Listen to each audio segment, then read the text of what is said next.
Phrogging is people living in your place and you don't know about it. These people just hang out in your house. You know where my mind goes? Because I'm kind of a neat freak. I hope they don't see my laundry on the floor.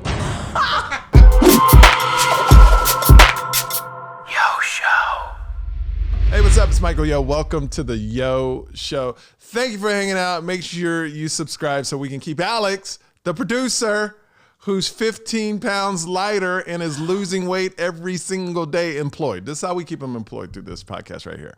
By the way, he's on other podcasts that have millions of viewers. This is his smallest podcast he's on, but he's trying to grow it. Alex slumming it. I know. He is slum. I'm the slum. You said it. I am the slum. I am the slum. By the way, JJ Snyder is here. Did I say that right? Yeah, you did. Yeah. Oh my God, I'm so happy to be here. I adore you, Michael Yo. You know that. So. You know what's crazy? Yeah. Thanks for inviting me. No, you're welcome. For people that don't know, and a lot of people don't because this is our first time on the podcast, JJ and I took a hosting class. What year was that? Okay, I'm going to say 2007. Seven. Okay. Yeah. Yeah.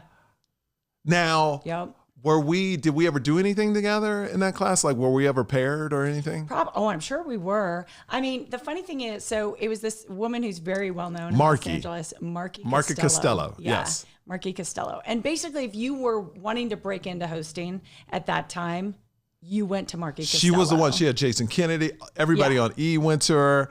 I actually went there with a job already for E, but I needed to learn how to host. They hired me with no hosting experience. Now, I think you kept that under wraps because I did. I remember meeting you, okay.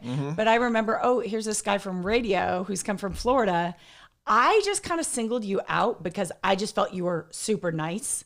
And I remember like kind of having side conversations with you and stuff and just thinking like, man, that guy's cool. You know? Oh, that's cool. So, yeah. So from there, what was your journey in LA? Like after that class? Brutal. Was it? Did you get any work in LA? Yeah, I got a lot of work. Okay. But I was like the queen of the co-starring roles, you know? Acting. Yes. So you and went hosting. So you went away from hosting, more acting?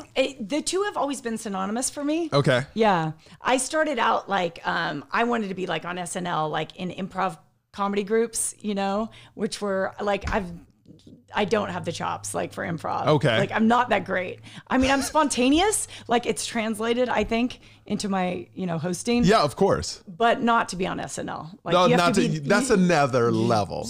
Yeah, that's another level. So after this class, you do some acting. What were you in?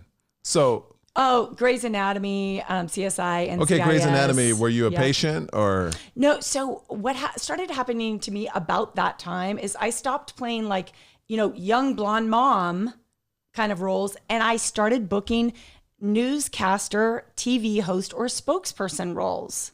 Ah. And then at the same time, I started getting hosting roles, which would get me more newscaster roles on television. So it's kind of like one fed the other. Now when you were this young, which ones did you like better, the young mom roles or the newscaster roles? Oh my God, no, young mom roles. I mean, first of all, when you're a struggling entertainer, you know this. Yes. You are just grateful to book a job. Anything.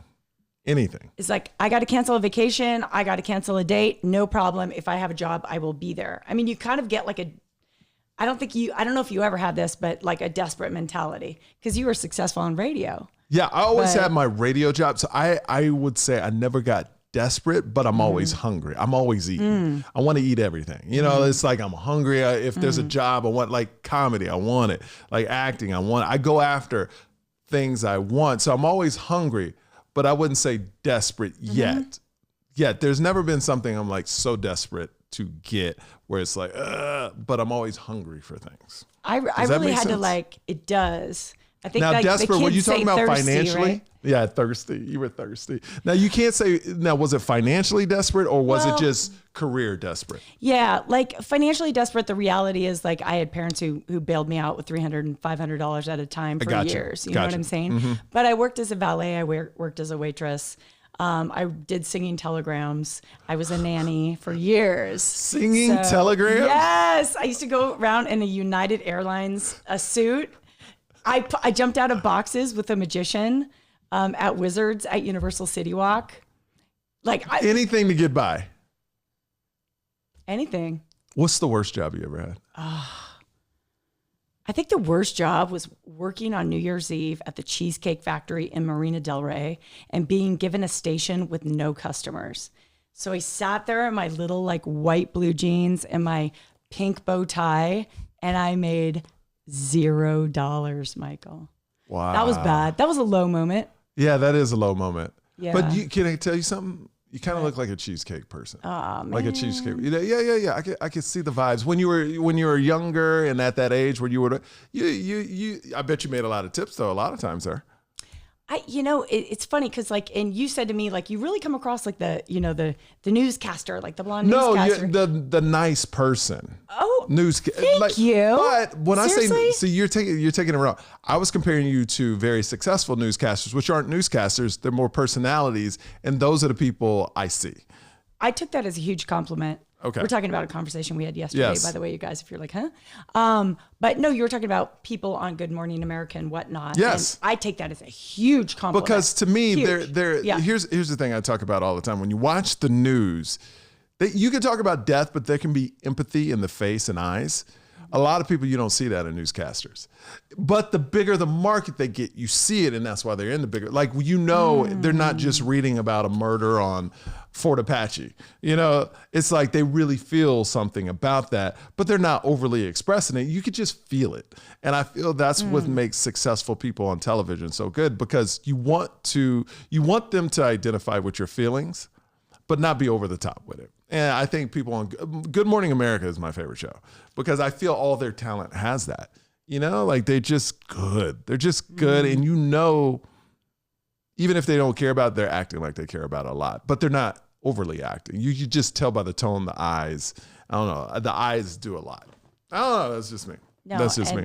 I totally relate to what you're saying. It's actually hard for me when I have an audition for like a straight news anchor, like a dramatic. I'm like, how do I make my face do nothing?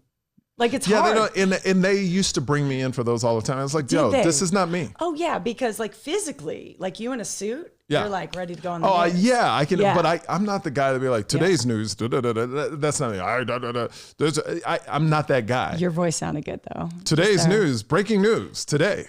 By the way, I was listening to your podcast on the way here. With Brad Williams. Well, yes, that one. Okay.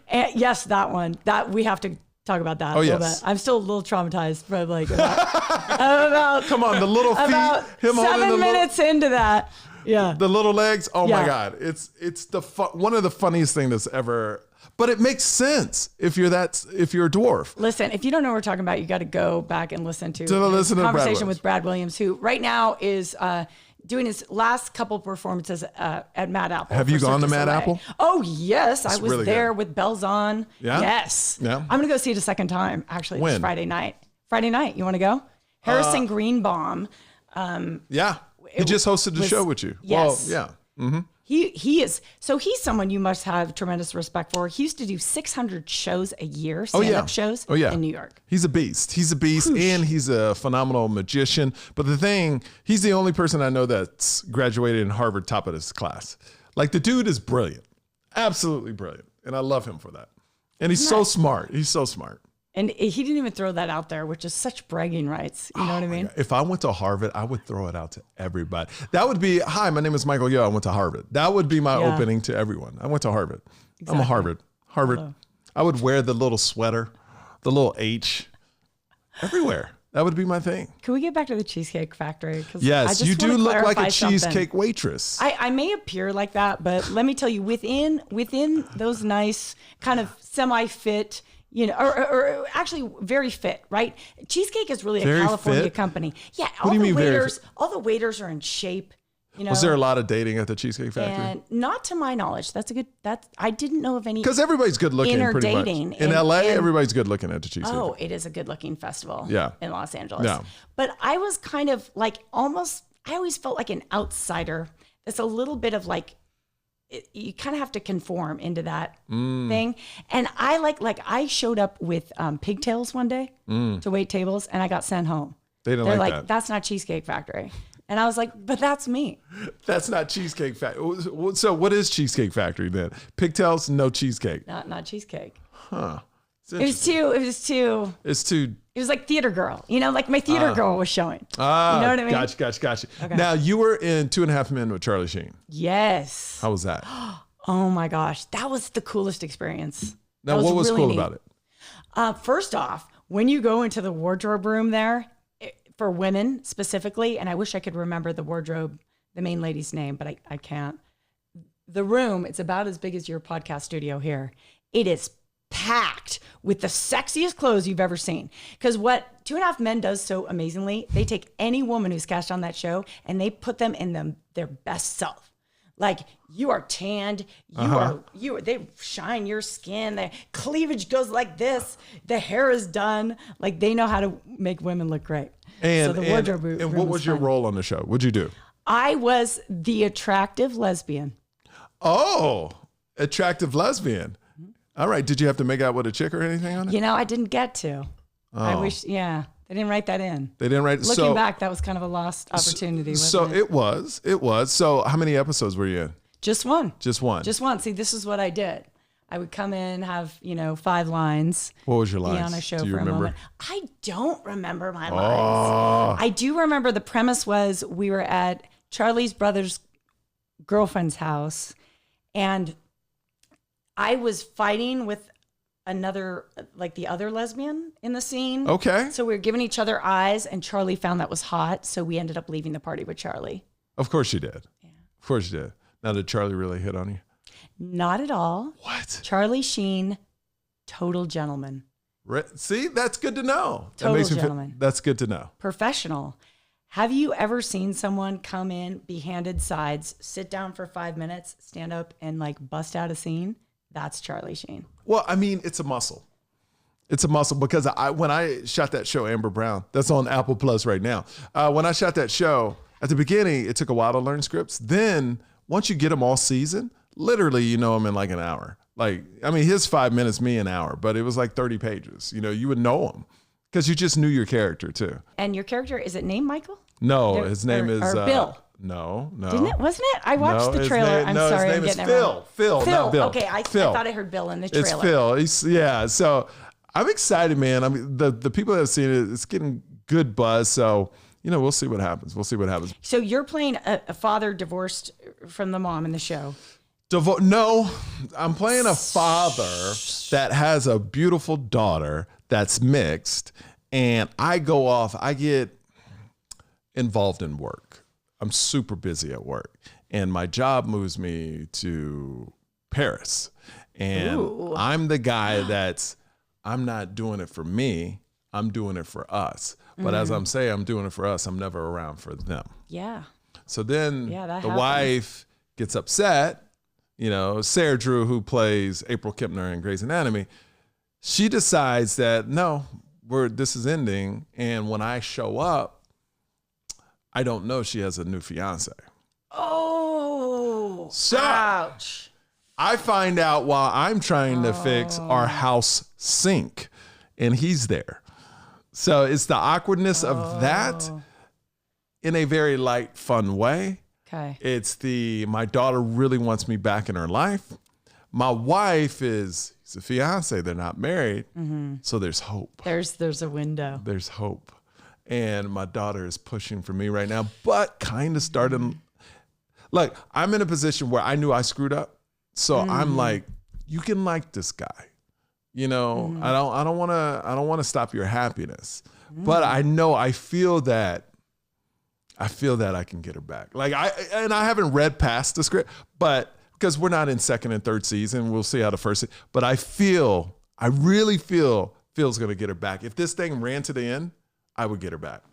I mean, odds are on Phil. Okay. Mm-hmm. You were there first of all. Thank you. And handsome, charming, obviously. Thank you.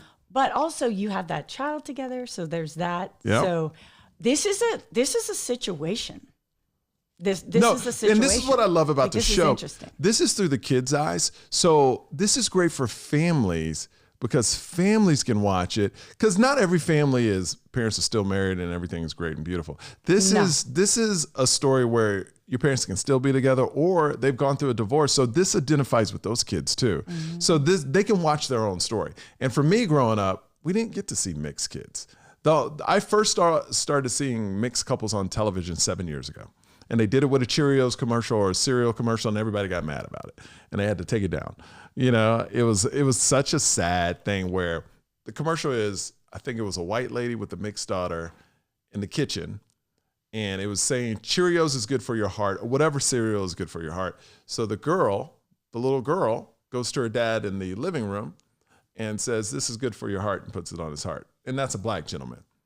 Man, people lost their minds. And that was only 7 years ago. What did you think of it when you saw it? I thought it was the sweetest thing. Because like our show is not about race, this new show coming out, but it is represented, and you see it, and then you realize, oh, they got the same problems as everybody else. They love each other, and that's what it comes down to. No matter what race you are, it's about love.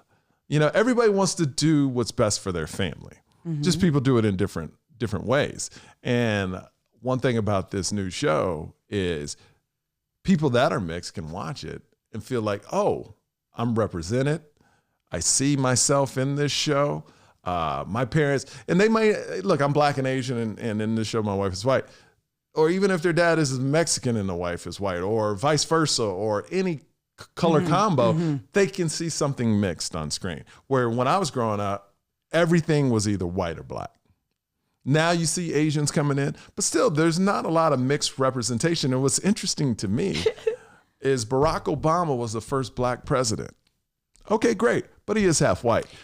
Where Kamala Harris is the first Asian and black vice president. Why is she both, but Barack is one? You know, they're both mixed. To me, they're both mixed, but I see what they're doing. America loves to check boxes. I've always wondered why with Barack Obama, and what an incredible person to listen to. 100%. You know what I'm saying? Why I always felt like, but wait, his mom looks like me. Like how come I'm being excluded? Well, I mean, I know like people are like, how dare you? No, but it's true. He's both. He's both. But why didn't we embrace that? Because America needed to check a box. And I don't even put it on Barack Obama. When you're running for president, you know, whatever they label you, you kind of go with. You know what I mean? But he's always been honest. He loves his mom and his dad. But he's labeled as the first black president because I think the country wants to check that. See, we had a black president. Check the box off. And Kamala Harris is black and Asian. Yes. Why isn't she the first black vice president? Or maybe there was a black vice president. I don't even know. But they label her as both, but Barack as one, which I find very interesting because to me, they're both mixed. Like when people see me, nobody thinks Asian a lot. They go, oh, you're black, or they don't know what I am. But I claim both, and I always have. I've claimed both ever since I was a kid. Blasian, that's me. You know, so I feel it's this pressure at America where at the time, America needed a black president. So Barack was that black president. And the way I saw it being mixed, I was like, yeah, he's black, but he's also white. Yeah. So. And what I love about you is you always bring it back to love. You know what I mean? It's like, let's find like a way to heal through this. Yes. It's probably what your character hopefully is going to be doing. 100%. Or some of the themes on Amber Brown is like, look, this is kind of complicated. This is really messy. There's lots of dynamics.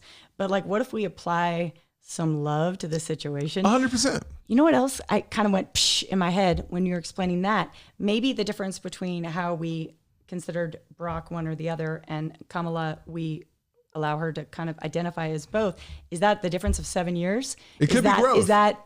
No, I don't think it's growth. I think they want it. It's political. Okay. It's either political or no. I think it's political. Financial.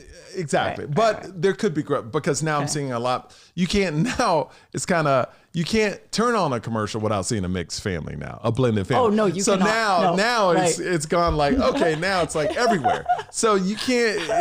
There's no balance to nothing because then it's everything is overcorrected and then it's corrected in the right place. So you know, since you mentioned Barack Obama, I was sitting here listening. Have people told you sound like Barack Obama? Yes, they have. They really have. Me, Michelle. I'm very happy to be here today. I get it all the time. When I do stand up in my special, people will say, you sound like Barack Obama. You sound so much like Barack Obama. I don't know. Alex. Yeah. I think if I had the same cadence, exactly. I would sound, but I don't. Sure. We don't have the same cadence. No, just the tone. The tone, yeah. Like it's easy to like, well, today I'm doing the Yo Show podcast and it's great. Like that's his cadence. Totally. But my cadence isn't like that. So, Yeah. but sometimes it is. Like just now, I slipped into it. Uh-oh. See, I should have been president. If you could go back and start all over. Know the world is like it is now. Okay. I would have studied more because I think I would have been a great president. Because I think I can bring people together. Because I actually, because my dad taught me this. Look, my dad went through segregation and all kinds of stuff, but he always stayed true to himself. And that's what he always taught me. No matter who you offend or who you hurt, stay true to yourself. And I think if I was the president or going in there, I could work with both. Or even if I didn't work with both, I would tell both off. Yeah. Be like, I like your ideas, Democrats. I like your ideas, Republican. I'm gonna do some of each. And if you don't like it, get out. What we're totally lacking is like a bunch of reasonable people in the middle. With common sense. Reasonable people. With common sense. Yes. Kind, smart, reasonable people in the middle. We just need common sense. Seriously. Because some of the stuff that's going now, Come on. common sense. Oof.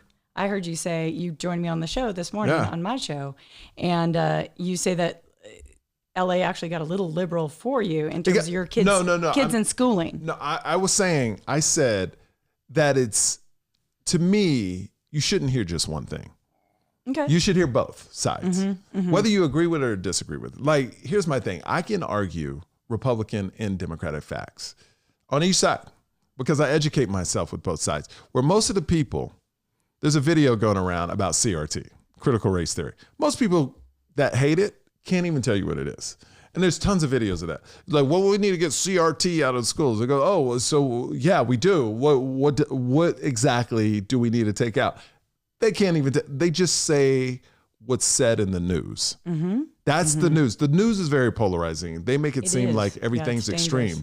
Yep. And when I moved here in a 50-50 state, I learned, nobody, I see the Trump flags, I see the Biden flags, but nobody's getting in my face, go, blah, blah, blah, blah. Even when they were wearing masks, nobody do that. But if it were to happen, you would get it on camera and then they would blow it up. See, everybody's like this. Look what happened in Vegas. Yeah. Yeah. It's kind of like the news dictates that, but I like hearing both sides. I like hearing both arguments. And I think that just makes me a better person. You are a good person, Michael Yo. I try, JJ. Yeah, I try. Yeah. I try. Can we talk about some pop culture? Yes. All right. So, you told me some news this morning I didn't want to know. Okay. Have you heard of phrogging, Alex? Heard of what? Phrogging. I'm getting hot in No, here, by what the the way. heck Oh, I should turn on it. You need the AC on? I just need to. I'm wearing a conversation is- jacket and it's 108. Yeah, what were you wearing the jacket? Well, I was trying to look cute. I don't know. No. You know what it is? What? When you're a chick in Las Vegas and you walk into any building right freezing. now, it's 60 degrees. Yeah. Because the air conditioning. So you got to be prepared with the jacket. That's actually the best part of Vegas, actually. The air conditioning? Yeah, the fact that anywhere you go, you walk in and it's so cold. Dude, can I tell you what's the best feeling? It is to you, Alex. We were at the Mirage. Yeah. And we went to go see the dolphins and the tigers or Oh, whatever. good. But when you walk back into a hotel and you feel all that air, it's one of the best feelings in the world. Like, especially when it's 115 outside. It's like, it's almost orgasmic. I'm not going to lie to you. I was like, it's so good. It's so good. Anyway, phrogging. Yeah, if I had to guess, Yes. it sounds like it's some new TikTok trend, and it sounds like it's some kids licking some frogs or something. So, but what is it? Okay, phrogging is people living in your place and you don't know about it, and they bounce from house to house. Now, this is Nope. I don't. I have Yes. that. I have a fear of that. Yes. So it's spelled PHROGGING. Now, I first learned about it from a friend. There's a report where 3 black girls were going to college, and usually they stay in places that are rented out, that have a heavy turnover, like once a year or twice, like college towns and stuff like that. So there was 3 black girls, and they kept hearing noises at night. Yeah. So they thought the place was haunted, but they were like, all right, well, we're here. We go to school here. So then they started, like, clothes were missing or things, not missing, but out of order. or some of the food in the refrigerator was eaten. Somebody was on their computer. So what happens is when you go to work or school, they're in your house living a normal life, watching your TV, just hanging out and taking photos. Like they have one guy taking photos in people's houses and stuff like that. Not posting, but they found it when they caught the guy. And they live a normal life like it's their house until you get home. Then they stay either in your attic or in your closet way back in the back. Wow. How crazy. Is this like a pandemic phenomenon? It is. Yeah. It happened during the pandemic. And my wife was like, how could you not catch that person? I guess you couldn't. Yeah. Unless you had a camera in your house. And then they wouldn't do your house because they would know you're installing a camera. Or a dog. Yeah. That's where a dog could come in handy. Yeah. Yeah. Yeah. So it's pretty crazy because it's a thing that's going on and it's very so how they caught the guy is they found blonde hair in their fountain or in their sink. Yeah. Blonde hair in their sink, and they're like, we're three black girls and we have black hair. Whose hair is this? So they set up a camera and they caught the guy in their house. And this is happening all over the country. It's a phenomenon right now. And that freaked me out, especially if you're a renter. It's hard to do it in a house. You know, maybe a new construct like this one, it could happen because they could have got in early. You don't know, but we don't build themselves like a little panic room somewhere. What they did was in the closet, they kind of blocked off the back of the closet. So even when you went in, it looked like a wall was back there. So you couldn't even tell they weren't there. So you just slept back. Can you imagine somebody sleeping in your closet? Oh, and then when you God. leave, everybody leaves, they're just living in your house? This is there's going to be like a horror movie about this. They have a documentary coming out about all these. It's happening that much. Oh, yeah. So a documentary is going to come out. Hulu's doing it. And it's coming out in about 3 months. And these people just hang out in your house. You know where my mind goes? Because I'm Where? kind of a neat freak. Like, this is crazy. What? But I've been like, I hope they don't see my laundry on the floor. And no, I'm serious. Like, ask your wife if she would think about this. But I'd be like, but like my bras are hanging in the bathroom. They're seeing this. I think like we're having a podcast, so my wife made sure the living room was good. It's like, yes. Why? Like, just come in. I mean, we have toys, we have kids. The toys are going to be places. So what? You know, you wouldn't judge me, would you, JJ? No, just a little bit. I mean, it depends. Unless it was like super dirty. You know what I mean? Oh, yeah, but that's your house is like immaculate. So. Oh, well, I thank my wife because she made sure whoever comes in for the podcast. But I get it. You're putting your best foot forward. Now, one time, my husband let our neighbor come over, and actually, she's like, "Oh, I've never been in your house." So I was at work. I came home. My husband, Alex, tell me if I'm crazy, okay? And if I'm crazy, you can tell me. Okay. He led the woman upstairs into our master bedroom. No, you don't do that's sacred crap. And I had like full on stripped off. Now, I don't throw stuff on the floor, but I had stripped off pajamas and underwear on the floor. So when I came home, I'm like, dude, you couldn't have just picked up the underwear before you walked the neighbor through the house. But this is the thing. I mean? They should never look. Any man that's watching this podcast, never let people go in your master. That is supposed to be sacred. Isn't it? Sacred. It's like a little geofence around it. Yes. Yeah. Private. But private. Private. You do not want people, I don't care who it is. And my parents have never been in my master bedroom. Yeah. That one's shocking. What? That's Why shocking. would I want them to shocking. come in my master bedroom? I mean, they've seen it when we first moved in. Yeah. But that's it. Why would they need to go in it again? Well, with women, my mom would come in and she'd want to see what I had in my closet. And she'd be like, oh, I have that color of dress. And, oh, well, my wife's mom goes in there. Okay. But mine, they have no reason going there. What am I like? Hey, Dad, check out my other black shirt. I mean, that's all I do is wear black. There's nothing entertaining. You guys want to hear a funny story about cleaning? Please. So me and my wife have been together for 6 years, married for half a year. But congrats. When we first started dating, her mom, so my mother-in-law, had a cleaner, and she would always say stuff like, "Oh, well, the cleaner's coming tomorrow, so you got to clean your room." And I'm sitting there, I was broke probably at the time, making $20 an hour, $15 an hour, whatever it is, and I'm like, that's ridiculous. Why are you paying? And then you got to clean before you get the cleaner. Thank you, Alex.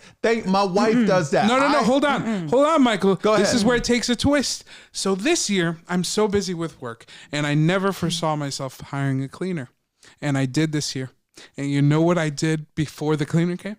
honey, we got to clean before the cleaner's here. That's ridiculous. No, I don't do it. I'm against that. 100%. That's like washing your car and then taking it to a car wash. I will not do that. That is not my thing. My wife does it. She'll start picking up. I'm gonna go, what are you doing? Why am I hiring this person then? You do that, don't you? I will tell you why, Michael. And Please tell me. You might address your car differently next time. Let's say like the mess, let's say it's like, 100% a mess, right? So if Alex and I clean up, like say pick up the clothes and like maybe throw the sheets in the washer, then when the cleaner comes, she'll do the 50 to 100 and then you'll have like a completely clean house. Or like, she just there's does only the so 100. much she can do, but there's only so much someone can do in a certain amount of time. It's like detailing your car. No, I disagree. Okay. I will not know. All right. No, if their job is to clean, clean. I'm paying you to clean the whole house. Clean the whole house. And we don't do it much. We do it like once every month. But still, it's like I'm not picking up before they come over. But my wife will. A lot of people do that. Isn't that funny? I think there's this kind of level of embarrassment too for women. 100%. For women, not for men. This is how I keep. No, because I feel like men, I don't know if you're this way. My husband like really welcomes women helping out.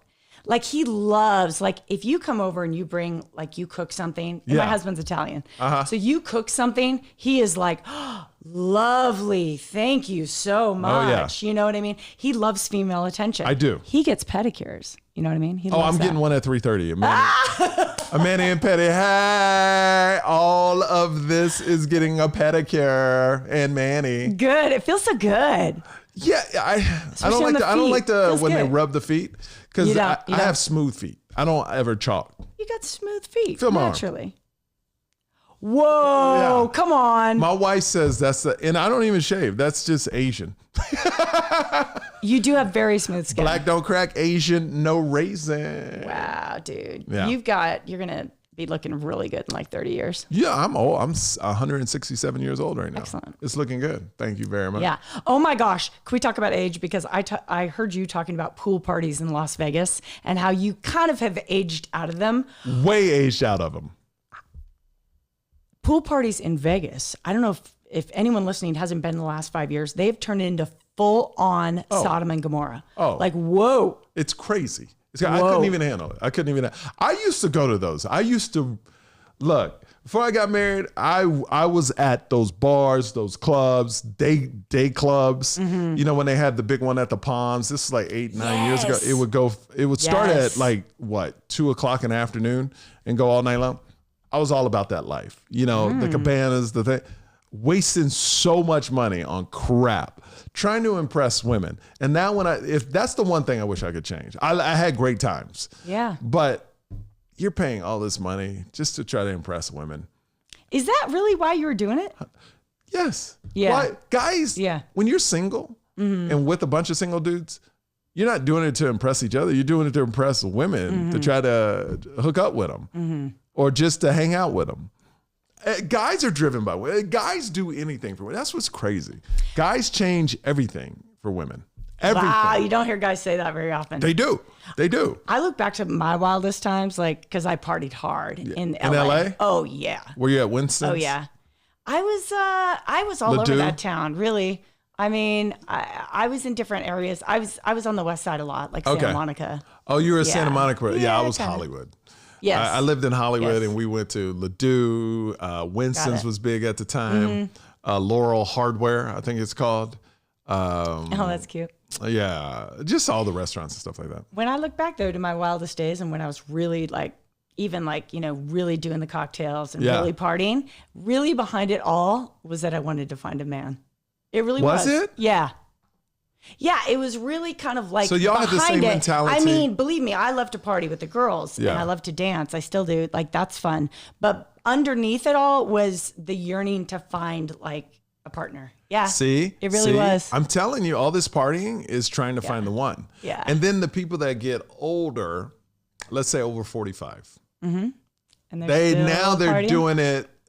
But not to find a one. Now it's just like, I'm just doing it because now I'm more successful, I have money and I can do it. And I'm single. So now I'm balls to the wall. You know, because I have friends that are over 45, but they're super wealthy, still doing it. And I look at their Instagram and I'm like, wow, they're in this place and this place and this place. But then I look at my 2 kids and go, this is best. Yeah. You know? So, Yeah. you know, it's interesting how people's lives go in a different way. But I know everything when I was younger, I did everything to impress women. You know, except work. I love my work, my job. I could care For less. sure. I could care. Here's my thing. I could care Likewise. less about fame. I just want to be successful in my craft. And if you're successful in your craft and what we do, usually you get fame. But that was never my intention. It's kind of like they say, me and Alex were talking about this. If you do something you love, you start making money from it. If money is not the issue going in. You know, I just took a deal. I'm a host 2 new TV shows, but one of them is no money. Excellent. But it's a passion project. Yeah. So it's kind of like, I don't care about the money, you know, but out of the 2 projects, the one I'm not making any money, I guarantee you probably 5 years from now, people will know me if this goes well from that one rather than the other one. You know? Make different decisions for different reasons. Yeah. Like I host a lot of live events here in Las Vegas, like a lot. And, you know, there's some where I make really good money, you know, more the kind of corporate jobs. Yeah. And others that are, you know, for the local animal rescue, and I'm doing them for free because I'm like, man, I really want to be a part of that. So you make different decisions on different jobs for different reasons, right? Yeah. There's different value for you as a So how'd you meet performer, your guy? Sounds like. I met my husband at a Fox upfront party in LA. Oh my gosh. That is so LA. That's such an LA story. I met if for people that don't know what an upfront is, this is where Fox would introduce new shows and the cast would come out. Why were you there? Did you get invited? Were you working? I had a buddy who was a writer on Family Guy, and super cool guy, very talented. And, now, were y'all dating? No. Okay. We were not. We were next door neighbors and like buddies. Okay. And we were kind of like buddies. He was coming out of divorce. I was kind of, you know, just single and like doing my kind of, you know, acting hosting thing. And we were buddies. And so he used to invite me to script reads, and I'd get to watch like just that writer's room of everything go down on Family Guy. That was amazing. That must have been cool. So we were there, and it was when Paris Hilton just really hit. With the show with Nicole Richie and all that stuff. Yes. Yeah. Exactly. What was that show called? I know. Road. I know, what was it when they go across the country? All I can think of right now Alex is will tell us if Girls he Next finds- Door, because I've been Girls listening. No, it's not Girls No, Next- that's Holly Madison, because I've been listening to Holly Madison's audiobook this week. Is it good? It's really outstanding. It's actually Doesn't very she good. live here or she moved? She did. I have a sense she might. I know she moved back to LA, but I have a sense she may have a home here, but I'm not sure. Because she had a show She's very tied to here. Vegas. She had a show Peep here. Show. A peep show. Yeah, for 3 years she had a burlesque show here after she left Hefner and everything. But that must be so disgusting. You had to sleep with Hefner. I know. Oh. I couldn't agree with you more. Yeah, Oh. I I know. mean, he lived his best life, but man, it must be.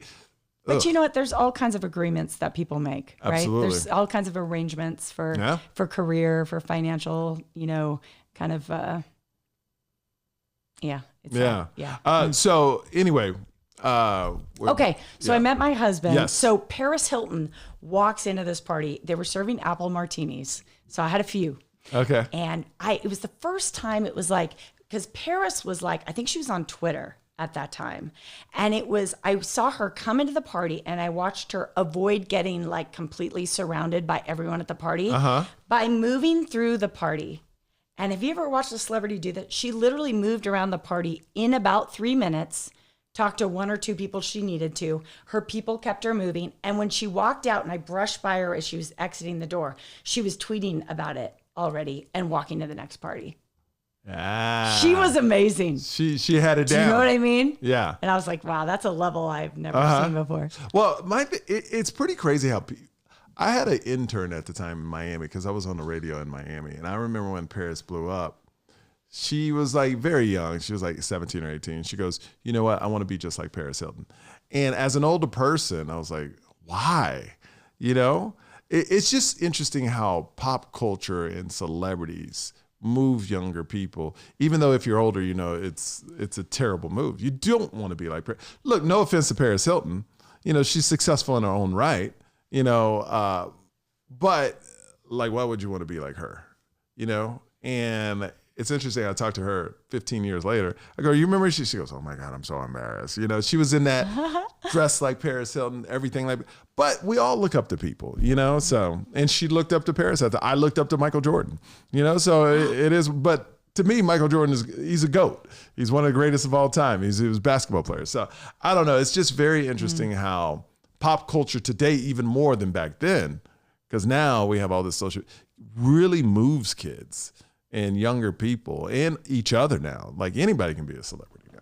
It's kind of like choose your idols really carefully. Yeah. But when you're young too, like, I mean, what's not to love about Paris Hilton I guess so. It's flashy, like bling money, bling. Hilton. Happy bling bling. That's true. Yeah. Like she had everything going on. Yeah. Everything a young girl would want, she had, from the Gucci, Louis Vuitton handbags, Prada this, Prada that, on TV all the time. Everybody wanted to follow her. That's hot. That's all I heard. That's hot. That was her catchphrase. Totally. That's about all she said. Like my intern would be like, that's hot. I'm like, no, dude, no. Oh, man. No. Oh, I remember my first experience with celebrity in Las Vegas was about Paris Hilton. I was in a marquee class. Yeah. And they were talking about, like, a question came up. And this is when I learned very quick when I lived in LA that you need to watch what you say. Because they go, what? Like, they were talking about celebrities and they were like, well, who you don't like? And I said, oh, I can't stand Paris Hilton, blah, blah, blah. And her best friend was in there. Ooh. And this was one of my first days in Hollywood, in LA. And I go, oh, see, this is because I'm from Miami or Austin. You're not going to meet friends of these people. So then I'm like, oh, okay, you really got to watch what you say. I had a very similar thing happen. I was at a party in downtown LA in college. It was really like kind of amazing. I was invited because it was like a loft space. It was kind of like a brand new group of people I didn't know anything about. It was a really cool party. We were in a stairway. I think some people were smoking. And so I was out there, having a beer or whatever. And someone mentioned Tori Spelling. And I'm like, I said something awful about her. I'm like, oh God, she's like so awful or something. And they're like, we are here with her. It's actually like partly her party. And it was friends of hers. And I was just so embarrassed. Oh, yeah. And that's when I learned that lesson. Because I think the thing is, if you're like, I was kind of a small town kid, Paris Hilton, Tori Spelling, they're like, unattainable. They're not real people. They're the celebrity. Yeah. It's up here, but they're real people. Yeah. Yeah. And that's what's crazy is like you in LA, you realize they're real people. It's kind of like the story about Ryan Seacrest when I lived in Miami when he was on American Idol. And they were doing 30 million people on the show at the time. So when I would watch them, I go, wow, that's so awesome. I could never do that. And then when I moved to LA, we were at E. His radio studio was right next to mine. And I would see him pass me every day. And I go, oh, he's a normal guy. I can do that. So it just makes it obtainable. And when you move to LA, you see like, oh, they're celebrities, but they're just like us. I hate to sound like that. You're right. But they are. They're just like us. They do their dry cleaning. Yeah. Right. They walk their dog in slippers. Exactly. So you really realize that. Do we have any more time? Because we can talk about what. So I love this. Shoe wear has gotten more casual during the pandemic. Yes. And I don't know if we'll ever go back. You shouldn't. I'm like, you shouldn't. Why? We should just be more comfortable as like people. But globally, I think not women won't do it because they love high heels. Y'all love high heels when y'all dress up and go out. Do you know one of the reasons we love high heels? It's because it actually empowers us because we become taller. Like we become taller. And so you get taken a little more seriously and you make more of an impact. Like Really? Yes. Is that why? Yes. For you? Yes. That's part of it. Well, for me. Well, it makes you look like, I don't collect shoes or anything, but I feel like a very different, I feel different if I'm in flats or heels. Really? Yeah. Huh. I guess that happens for guys. With your tennis shoes or your other tennis shoes? No, but when I dress up in a suit and I wear like... There you go. Your shiny shoes. Dress shoes. Yeah, you feel like... I don't feel like a boss or anything. It's like I'm dressed up. These are way too uncomfortable. I got to get out of them. But I know it looks good. The shoes look good, you know? Yeah, so this shoe epic, and what I love is I got Jordans. I'm not like a major... I'm not a major collector of them. But now my wife, we've gotten to a point where she looks out for me. So that's fun. So she'll call me and say, oh, I found these. Do you want? And I'm like, yo, this is great. Now my wife's on board. This is awesome. I like buying things I actually love to dress my husband when he goes on business Of course trips. y'all do. I do. Because y'all don't want us to dress ourselves. I mean, here's the thing. Hold on. When you put it on me, when you're married, just get ready. You make no more decisions. None. It's all your wife. Can you put it on me now, please? And you will be so grateful if you have a wife who has good taste, because you as a man will be up-leveled, because you will go everywhere looking so much better Can you than put it you on did me? before. You may be up-leveled, but you will be miserable. Miserable that you're dressed up in something you may look good in, but you don't want to wear it off. Thank you so much. Can you put it back on me? So speaking of being miserable, what is miserable about someone doing your dishes every day? Not only that, laundry too. And we look good on your arm, right? No, that is true. You do look at. So your man doesn't do dishes? Well, I shouldn't complain. My husband cooks. He's Italian. Oh, He's well, Italian. see. He's Oh, so Italian. he likes cooks. cooking. He Yeah. cooks. See, I do. This is, and I learned this from my dad and my father-in-law, because I always would watch them and go, why are they always washing dishes? And then I learned the only time their wives aren't telling them what to do is when they're washing dishes. And I was like, why is it taking them 3 hours to wash dishes? And I'm like, oh, like literally, if a man is washing dishes, this is a tip. If a man is washing dishes at home, his wife will leave him alone. You could be in the middle of a fight. You'd be like, and another thing, start washing dishes. She's like, okay. And just, it's so great. The power of a man washing dishes will get you out of any fight. Well, if you want alone time, that's where because no woman is going to be like, hey, we need to talk about something while a man is washing dishes. You got that, Alex? You got that trick? 6 months in, do you wash dishes, Alex? I don't, but we have the same arrangement. I do all the cooking. So I cook. Our arrangement is I'll cook, but she's got to wash the dishes. Okay. If you really want to like romance her, consider washing the dishes after you cook, and she'll be like, wow. Yeah, but that's like my me time, because here's what we do. I'll cook, we'll eat. She'll go wash dishes, and I'll go upstairs and play video games. They got it worked out. They got it worked out. But me, I do it. I don't do it. I don't do it every day, but I've seen it work. I've seen it work, and it's pretty amazing. You are so right. And so I'm going to a wedding in Boston in like 4 weeks, a month from now. I think what I'm going to do is I'm going to get them as a gift. I'm just going to get the groom dish towels and be like, great. this is gonna work for you. This was the case in my house. My mom was on my dad when he got home. The thing I think that happens with women, if I can just yes, please psychoanalyze this. I am multitasking so much in my house. So the dishes is one of 7 things I'm doing in this moment. If you can take one of the 7 things I have to do in this moment off my hands, I'm going to leave you be. I am thrilled. I am so happy. And you're doing something. And she probably thanks you though, too. Oh, of course she thanks me. I thank my husband like 3 times. Oh yeah, of course. And also, it will get you out of anything. Like a man can get out of anything just by walking. Like I said, you could be having a heated discussion and you'd be like, just start. And then she'll just somehow disappear. It's just like, what? Hey. And then you're there for 2 hours washing the same dishes. Like, this is great. I know what I'm going to bring next time I see you. I know what I'm going to bring. Oh, what are you going to bring? Yeah, because I got a really good dish towel. I got a really good dish towel. Oh, I will do it. Because they don't all absorb. They don't. You're true. You're right. Yeah. So bring me that dish towel because I'm a dishwashing machine. That's where I get my free time. Because I told my wife the other day, I do nothing for myself. Everything's for the family. Even when I work, I love staying up, but it's not for myself. It's for the family. So I have no hobbies. That's what I'm telling you. If you were going, like, is there anything you're kind of like, yeah, man, I got to do that? Or if sometimes that's why I think after we're married a bit, and Alex, you might appreciate this in a few months, is like, that's why I need girl time, because being around other women can remind me of what I like to do just for myself because I forget. But see, the thing is, the women, y'all like to meet new girlfriends and then you put us with their husbands and it's like 2 puppies just meet. We don't want to go through that. Not always. It doesn't always work. No, but y'all shouldn't even do that. Y'all don't even ask us.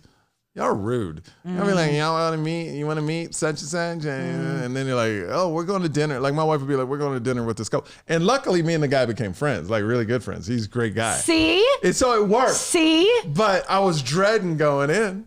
Matchmaking. Yeah, but no dude wants to be like, I got to meet another husband. Or kids make you do that too. You got to hang out with parents. The you don't parents. know. Yeah.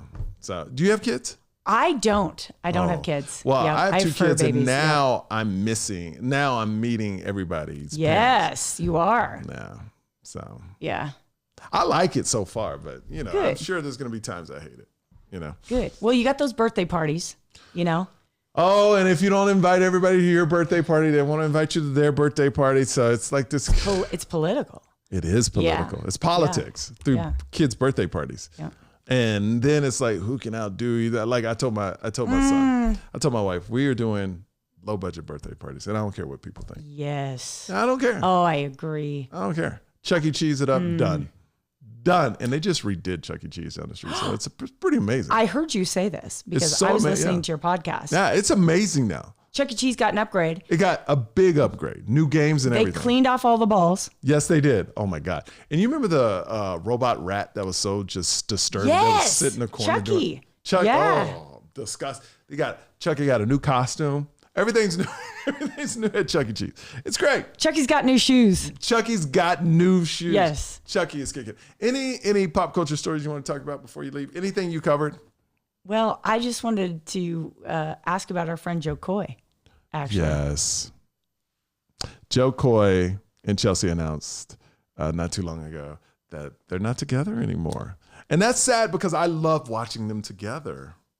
I was so bummed, because I've known Joe. Joe started me in comedy. He was my mentor. He brought me in, and he was so happy. We text here and there, but you could tell he was so happy, and she was so happy. So happy. And I don't know look, I don't ask him about his personal life like that, so I don't know what happened, but it's I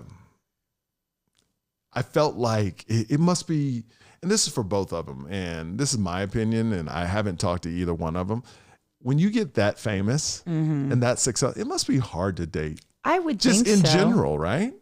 See, they have been, first off, I love Joe Coy. Yes. And I love Chelsea Handler. Yes. I've read every one of her books, like watching her guest host on for Jimmy 2 weeks ago, right after the ruling came down, about abortion.